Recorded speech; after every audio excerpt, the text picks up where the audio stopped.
70s, 80s, 90s kids ని చాలా ఉర్రూతలొగించిన ఆలోచింపజేసే ధర్మం, నీతి, న్యాయం, మానవీయ కోణాలను అందరికీ తెలియజేసే అప్పటి బేతాళ కథలు ఎంతో ఫేమస్ గా ఉండేది. అలాంటి బేతాళ కథలను నేటి తరానికి అందించడానికి సంకల్పిస్తూ డిపి స్టోరీ టైం ఛానల్ ద్వారా మీకోసం అందిస్తున్నాను. ఇలాంటి మరిన్ని అప్డేట్స్ కోసం మన ఛానల్ అయితే ప్రతి ఒక్కరూ సబ్స్క్రైబ్ చేసుకోండి.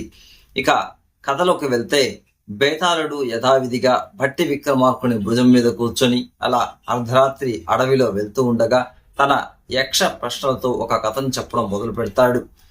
ఒక అడవిలో అర్ధరాత్రి వేళ నలుగురు స్నేహితులు నడిచి వస్తూ ఉంటారు. ఈ నలుగురు స్నేహితుల్లో ఒక అతను కార్పెంటర్ గా పనిచేస్తాడు, మరో అతను నగలు తయారు చేసే విధంగా పనిచేస్తాడు, మూడో వ్యక్తి చీరలు నేసే నేత పని చేస్తాడు, నాలుగో వ్యక్తి మాంత్రికుడుగా ఉంటారు. ఈ నలుగురు కూడా అడవిలో వస్తూ ఉండగా అర్ధరాత్రి కావడంతో వాళ్ళు ఒక చోట బస చేయాలని, రాత్రి నిద్రపోవాలని ఒక నిర్ణయానికైతే వస్తారు.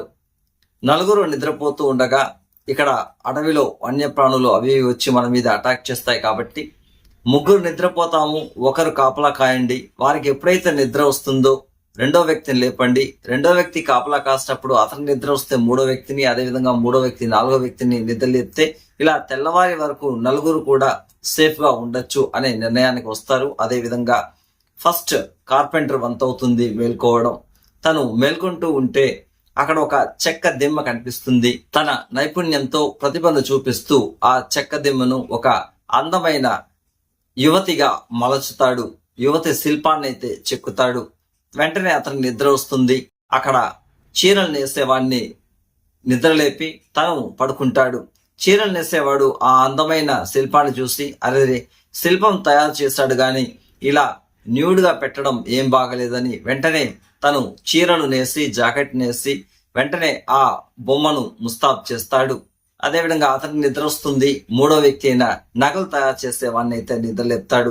నగలు తయారు చేసేవాడు ఆ బొమ్మను చూసి ఆశ్చర్యపోయి, ఎంత బాగుంది, కానీ దీనికి ఆభరణాలు ఉంటే ఎంత బాగుంటుందా అని బంగారంతో పగడంతో ఆభరణాలు చేసి ఆ బొమ్మకు తగిలిస్తాడు. తర్వాత అతనికి నిద్ర వస్తుంది. మాంత్రికుడిని నిద్రలేపి తను కూడా నిద్రపోవడం మొదలు పెడతాడు. ఇక మాంత్రికుడు లేచి ఆ బొమ్మను చూసి ఆశ్చర్యపోయి, అరే ఇంత అందమైన యువతి ప్రాణం పోస్తే ఎంత బాగుంటుందని తన మంత్రశక్తులు అన్ని కూడా ఉపయోగించి ఆ బొమ్మకు ప్రాణం పోస్తాడు. వెంటనే నలుగురు తెల్లవారుజామున నిద్రలేసి ఆ యువతిని నేను పెళ్లి చేసుకుంటాను అని, మరొకరు నేను పెళ్లి చేసుకుంటానని నలుగురు కొట్లాడుకోవడం మొదలు పెడతాడు. లేదు నేనే బొమ్మను తయారు చేస్తానని, లేదు నేనే చీర కట్టానని, కాదు నేనే నగలు వేశానని, ఎంత కాదు నేనే ప్రాణం పోసానని మాంత్రికుడు, ఇలా నలుగురు కొట్లాడుకోవడం మొదలు పెడతారు. ఇలా కొట్లాడుకుంటూ ఉండగా ఈ కథను చెప్పిన బేతాళుడు భట్టి విక్రమార్కుడిని ఇలా ప్రశ్నిస్తాడు. ఈ నలుగురిలో ఆ యువతిని పెళ్లి చేసుకునే అర్హత ఎవరికి ఉంది? రూపం ఇచ్చిన వాడికా, ప్రాణం పోసిన వాడికా, లేదా చీరలు నేసిన వాడికా, లేదా బంగారు నగలను ముస్తాబు చేసిన వాడికా, ఎవరికి ఆ అమ్మాయిని పెళ్లి చేసుకునే అర్హత ఉంది అని భట్టి విక్రమార్కుడిని బేతాళుడు ప్రశ్నిస్తాడు.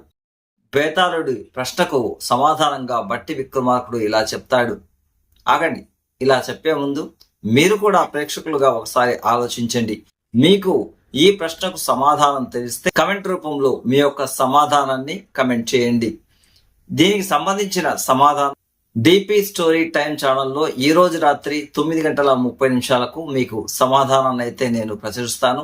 అంతవరకు మీకు తెలిసిన సమాధానాన్ని కమెంట్ రూపంలో తెలియజేయండి. మీ సమాధానం రాత్రి 9:30 ప్రసారం అయ్యే మన ఛానల్ ద్వారా వచ్చే వీడియోలో సరిపోల్చుకోండి. అంతవరకు సెలవు.